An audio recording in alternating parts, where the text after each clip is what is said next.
On utilise tous les jours des assistants numériques, des moteurs de recherche, on leur pose des questions sans même y penser. Mais est-ce qu'on s'est déjà vraiment demandé comment ça fonctionne derrière? Aujourd'hui, on va décortiquer ensemble cette technologie fascinante. Tout commence par une question. Une question qu'on pourrait poser n'importe quand, en s'attendant à avoir une réponse parfaite et surtout immédiate. Et hop, comme par magie, la réponse s'affiche. Un chiffre précis. Mais alors, comment est-ce qu'une machine fait pour passer d'une simple phrase à un fait aussi exact? En fait, pour bien comprendre le processus, on peut s'imaginer une sorte de bibliothécaire, mais un bibliothécaire surhumain, expert dans tous les domaines et incroyablement rapide, qui suivrait une méthode très précise pour dénicher l'info exacte qu'il nous faut.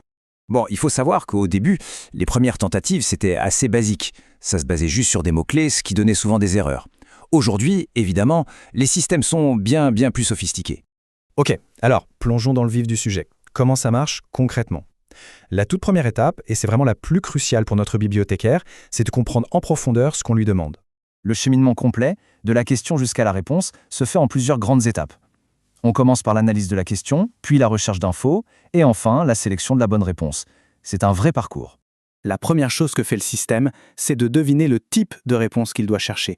Est-ce qu'on cherche une personne, un lieu, une date? Et ça change tout, parce que ça réduit énormément le champ de recherche.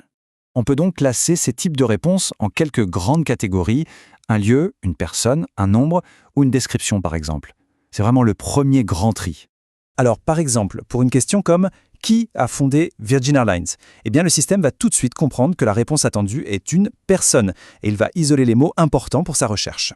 Et pour bien se rendre compte de la complexité du truc, une analyse a été faite sur 20 000 questions du jeu télévisé Jeopardy. Résultat, les chercheurs ont trouvé 2500 types de réponses possibles. C'est juste énorme. Bon, une fois que la machine a bien cerné la question, la deuxième étape peut commencer. C'est l'heure de la chasse à l'information. Là, le système va d'abord lancer une recherche très large pour trouver tous les documents qui pourraient être pertinents, et ensuite il va zoomer, un peu comme avec une loupe, pour extraire de ces documents les passages qui semblent les plus prometteurs. Bien sûr, ces passages ne sont pas tous égaux. Ils vont être notés, classés en fonction de plusieurs critères. Le nombre de mots-clés de la question qu'ils contiennent, leur proximité les uns des autres, et même, chose très importante, la fiabilité de la source.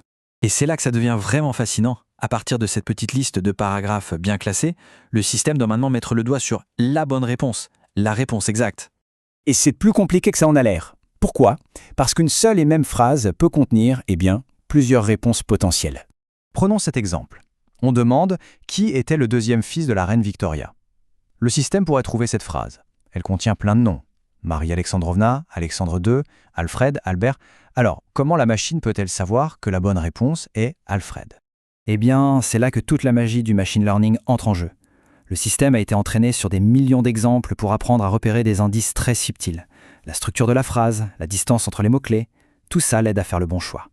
Mais attention, trouver la réponse dans un texte, ce n'est qu'une pièce du puzzle. Les systèmes les plus performants ont encore d'autres tours dans leur sac pour être encore plus précis. En fait, les systèmes les plus malins vont croiser les informations avec d'immenses bases de données, un peu comme les fiches d'information qu'on voit sur Wikipédia. C'est une façon de vérifier que l'information est cohérente.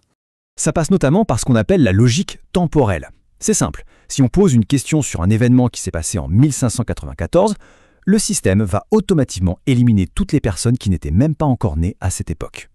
Et ça marche aussi avec la logique géographique.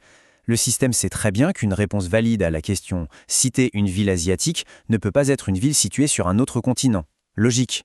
Et le summum, c'est quand les systèmes les plus avancés arrivent à gérer l'ambiguïté. Ils peuvent se souvenir du contexte d'une conversation ou même poser une question pour avoir des éclaircissements si ce n'est pas clair. Donc ce qu'il faut vraiment retenir, c'est cette évolution incroyable. On est passé de simples outils qui vont chercher une information à quelque chose qui ressemble de plus en plus à un véritable partenaire de conversation. Et ça nous amène à une dernière question. Une question pour l'avenir. Maintenant que les machines deviennent si fortes pour nous comprendre et nous répondre, comment est-ce que nos propres questions vont bien pouvoir évoluer?